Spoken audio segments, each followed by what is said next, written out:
नमस्कार दोस्तों, स्वागत है आप सभी का फिर से एक बार मेरे YouTube चैनल कंपटीशन हब पर। मैं हूं राहुल सेन। आपके प्यार और फीडबैक के लिए तहे दिल से बहुत बहुत धन्यवाद। जैसा कि आप समझ गए होंगे थंबनेल देखकर के इस वीडियो में मैं आपसे चर्चा करने वाला हूं मध्य प्रदेश ग्राम पंचायत सचिव की जो भर्ती आने वाले समय में निकल के आने वाली है, उस पर पूरी सारी चर्चा मैं आपसे करने वाला हूँ। कितनी वैकेंसी निकल कर आएगी, कौन अप्लाई कर सकता है, कौन अप्लाई नहीं कर सकता है, एजुकेशन क्वालिफिकेशन क्या होना चाहिए, एज क्या होना चाहिए आपके पास, और भी यदि कोई अन्य योग्यता जो है वो इसमें मांगी जाती है, तो सारी चर्चा आपसे इस वीडियो में करने वाला हूँ। रिक्वेस्ट ये रहेगी कि यदि आप चैनल पर फर्स्ट टाइम पे विजिट कर रहे हैं तो चैनल को सब्सक्राइब करना, वीडियो को लाइक करना, शेयर करना मत भूलिएगा। चलिए शुरू करते हैं। आप भी ग्राम पंचायत सचिव की तैयारी कर रहे हैं और इसमें जो है वो आप भर्ती लेना चाहते हैं, तो सारी चर्चा इसके रिगार्डिंग और इन्फॉर्मेशन आपको इस वीडियो में शेयर करने वाला हूँ।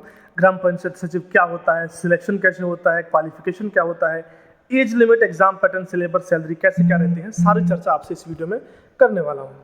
यदि आप भी ग्राम पंचायत सचिव बनना चाह रहे हैं तो रिक्वेस्ट है कि वीडियो को लास्ट तक पूरा देखेंगे ताकि स्टेप बाय स्टेप आपको इन्फॉर्मेशन इस वैकेंसी के रिगार्डिंग मिल पाएगी।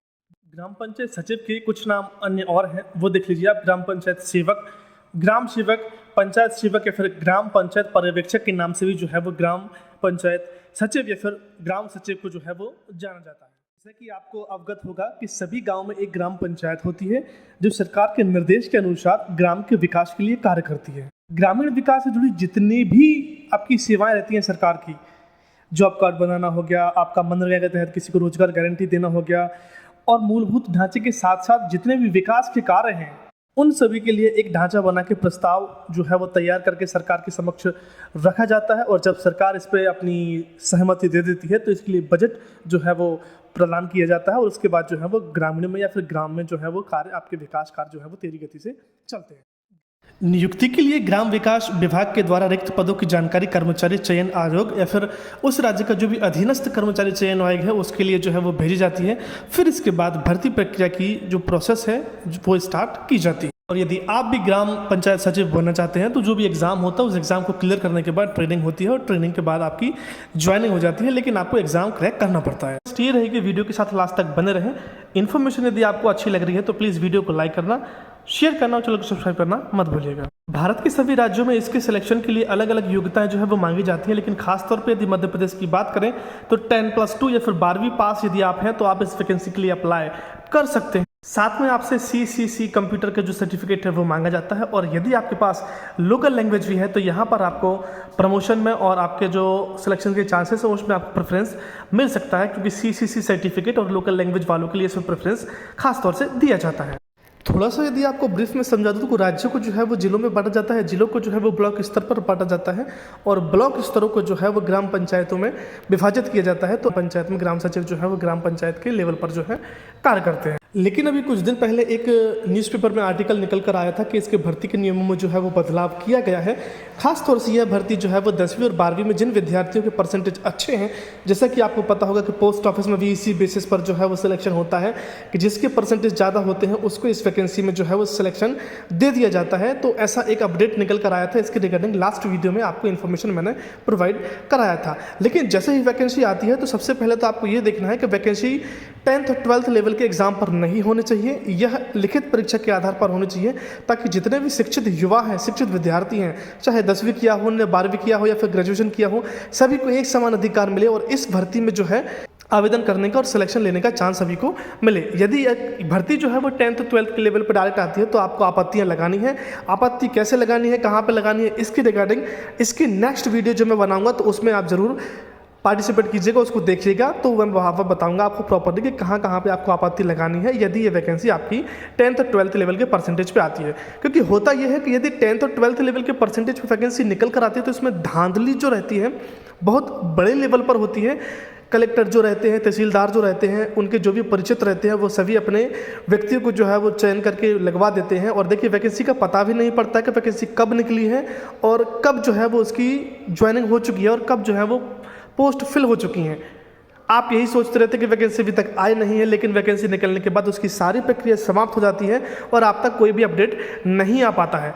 लेकिन यदि भर्ती प्रक्रिया परीक्षा बेस कराई जाएगी तो सारी इन्फॉर्मेशन अप टू डेट आपको प्रॉपर वेबसाइट पर और पोर्टल पर देखने के लिए मिलेगी।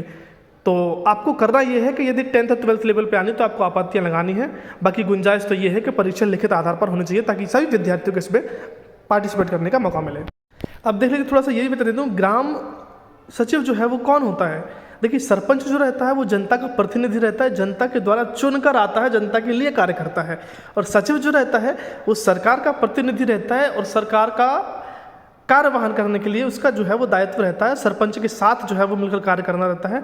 ग्राम पंचायत में देखें तो सर्वप्रथम पद जो रहता है वो सरपंच का रहता है, उसके बाद यदि बात करें तो सेकंड नंबर पे सचिव रहता है। दोनों मिलकर गांव के या फिर ग्राम के विकास के लिए सरकार के दिए गए निर्देशों के अनुसार कार्य करते हैं।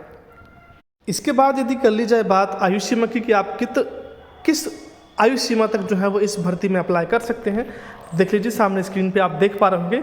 जनरल या फिर सामान्य वर्ग के जो विद्यार्थी हैं वो 18 से लेकर 40 साल तक जो है वो इसमें आप अप्लाई कर सकते हैं। बात कर लें यदि ओबीसी कैटेगरी का, तो ओबीसी कैटेगरी के विद्यार्थियों के लिए 3 साल का रिलैक्सेशन इस भर्ती में दिया जाता है। और SC ST का बात कर ले तो उनके लिए यहाँ पर जो रिलैक्सेशन है वो 5 साल का दिया जाता है। जैसा कि मध्य प्रदेश की अन्य सारी भर्तियों में दिया जाता है, वैसा यहाँ पर भी रिलैक्सेशन आपको दिया जाता है। कुछ एक्स सर्विसमैन का, और यदि बात कर लें आपका कुछ ऑलरेडी जो यहाँ पर ग्राम सेवक के तौर पर कार्य कर रहे हैं, उनके लिए भी इसमें कुछ प्रावधान रहता है रिलैक्सेशन का, लेकिन वो नोटिफिकेशन जब निकल कर आएगा तो उस टाइम पे आपको क्लियर कर दूंगा। सबसे बड़े मुद्दे पर यदि बात कर लूँ जिसका आप काफ़ी लंबे समय से वेट कर रहे हैं कि आखिर इसकी सैलरी कितनी होती है, तो देखिए यदि 7वें वेतनमान के हिसाब से आपको मासिक वेतन या फिर वेतनमान दिया जाएगा तो 18,000 के लगभग आपका जो है वो सैलरी बनकर आएगा। और यही बात कर लें यदि कि 8वें वेतनमान के अनुसार यदि आपको वेतन प्राप्त होता है ग्राम सचिव को, तो वो 20,000 के आसपास आएगा। और समय समय पर ग्रेजुएटी HRA DA बढ़ते रहते हैं, तो सैलरी इसमें काफ़ी लमसम हो जाती है। और पोस्ट काफ़ी अच्छी है कार्य करने के लिए, एक रेपुटेड पोस्ट होती है, ग्राम में आपका सम्मान होता है, सभी जगह आपको रिस्पेक्टेबल तरीके से जो है वो ट्रीट किया जाता है, और एक रुतबा होता है। और काम करने का यदि समाज सेवा का आपको दिल से जो है चाह है, तो इस वैकेंसी से अच्छी जो है कोई वैकेंसी आपके लिए नहीं होती है। मान भी होता है, रुतबा भी होता है, सम्मान भी होता है, पैसा भी होता है, और कार्य करने का आपके लिए बहुत सारा अवसर मिलता है जनता के लिए।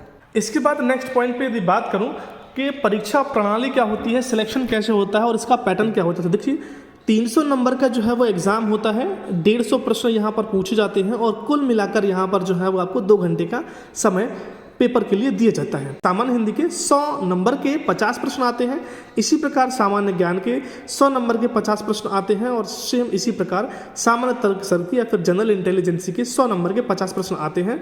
तो कुल मिलाकर 150 प्रश्न आते हैं, और जिनकी नंबरिंग यदि मार्किंग की जाए तो यहाँ पर जो है 300 निकल कर आती है।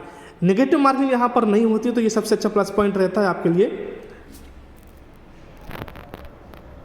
और यदि आपका एग्ज़ाम क्लियर होता है तो एग्ज़ाम क्लियर होने के बाद आपका डॉक्यूमेंट वेरिफिकेशन होता है, और डॉक्यूमेंट वेरिफिकेशन के बाद आपको 6 महीने की जो है वो ट्रेनिंग पर भेजा जाता है, और 6 महीने की ट्रेनिंग के बाद आपको जो है वो किसी भी ग्राम में जो है वो ज्वाइनिंग दी जाती है। डॉक्यूमेंट वेरिफिकेशन में किन किन दस्तावेजों की आपको आवश्यकता होती है वो भी एक बार देख लीजिए।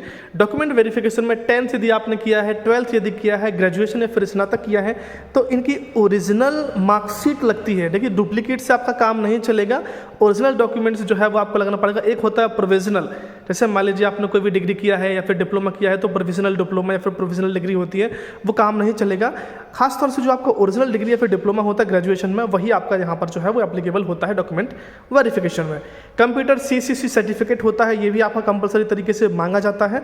और यदि आप जिस वैकेंसी के लिए अप्लाई कर रहे हैं तो उसका एडमिट कार्ड का फोटो स्टेट आधार कार्ड जो है वो मांगा जाता है, 4 फोटो आपकी मांगी जाती हैं। और इसके साथ ही यदि आप किसी अन्य कैटेगरी से बिलोंग करते हैं, जनरल को छोड़ के SC ST OBC या फिर किसी विशेष कैटेगरी से बिलोंग करते हैं, तो उसके लिए विशेष प्रकार से यहाँ पर जातीय प्रमाण पत्र या फिर आपके सर्टिफिकेट की जो है वो डॉक्यूमेंट वेरिफिकेशन में मांग की जाती है। लास्ट पॉइंट जो सबसे महत्वपूर्ण है इसमें, उसको जरा ध्यान से देखिएगा। यदि दी गई जानकारी पसंद आ रही तो प्लीज़ वीडियो को लाइक करना मत भूलिएगा, अपने फ्रेंड के साथ शेयर करना, और चैनल को सब्सक्राइब करना बिल्कुल भी मत भूलिएगा, ताकि इसी तरह के अपडेट्स आपको सारी भर्तियों के रिगार्डिंग स्टडी मटेरियल्स मिलते रहते हैं। देखिए प्रमोशन की यदि बात कर ले, पदोन्नति की बात कर ले, तो ग्राम पंचायत सचिव के पद पर यदि आप 8 से 10 साल ईमानदारी से कार्य करते हैं, बगैर किसी घोटाले, बगैर किसी घपले के, तो आपका सहायक विस्तार अधिकारी की पद पर 8 से 10 वर्ष में जो है वो प्रमोशन हो जाता है। और सहायक विस्तार अधिकारी के पद पर यदि आप 8 से 10 वर्ष तक बहुत अच्छे से मन लगा के ईमानदारी से कार्य करते हैं, तो फिर आपका प्रमोशन जो है वो खंड विस्तार अधिकारी जो रहता है, आपका ब्लॉक लेवल ऑफिसर जो है वो आपका यहाँ पर प्रमोशन हो जाता है। और ये काफ़ी रेपुटेटेड पोस्ट होती है। यदि आप ग्राम पंचायत की लेवल पर बात करें तो बहुत अच्छी पोस्ट होती है, और सैलरी भी उस टाइम पे आपकी बहुत लमसम पहुँच जाती है। तो यदि आप ईमानदारी से काम करेंगे तो इसमें आपकी ग्रोथ भी बहुत ज़्यादा है। और वैकेंसी की यदि बात कर ले तो कुल मिलाकर अभी जो पद खाली हैं वो 20,000 के आसपास पद जो है वो ग्राम पंचायतों में ग्राम सचिव के खाली हैं। लेकिन देखने दिलचस्प भी रहेगा कि भर्ती कितनी निकल कर आने वाली है। अनुमान ये लगाया जा रहा है, कुछ न्यूज़ में जो आर्टिकल निकल कर आए थे कि 4,000 के आसपास जो है वो ग्राम सचिव की वैकेंसी निकल कर आ सकती है। तो अपनी तैयारी बहुत अच्छे से करते रहिए और अपनी तैयारी में जो है वो बिल्कुल फोकस के साथ करते रहिए, क्योंकि किसी भी एग्ज़ाम की तैयारी करते हैं आप, सारे एग्ज़ाम का सिलेबस जो है वो सेम रहता है, कहीं ना कहीं से थोड़ा सा बदलाव होता है। तो यदि आप तैयारी कर रहे हैं और अच्छी तैयारी कर रहे हैं तो एक साथ आपके कई एग्ज़ाम निकलने के बहुत ज़्यादा चांसेस रहते हैं। फिलहाल तो वीडियो में इतना ही। वीडियो यदि पसंद आए तो प्लीज़ वीडियो को लाइक करना मत भूलिएगा, अपने फ्रेंड के साथ शेयर करना मत भूलिएगा ताकि उन तक भी ये इन्फॉर्मेशन पहुंच सके। चैनल पे यदि फर्स्ट टाइम पे विजिट कर रहे तो सब्सक्राइब करना मत भूलिएगा ताकि इसी तरीके गवर्नमेंट एग्जाम्स की update, study materials, motivational video, central की, गवर्नमेंट की एग्जाम के, स्टेट के अपडेट्स, नोटिफिकेशन की इन्फॉर्मेशन समय समय पर आपको मिलती रहे। वीडियो देखने के लिए, आपका बहुमूल्य समय देने के लिए आप सभी के लिए तहे दिल से बहुत बहुत धन्यवाद। खुश रहें, मुस्कुराते रहें, अपना ख्याल रखें। धन्यवाद। जय हिंद, जय भारत।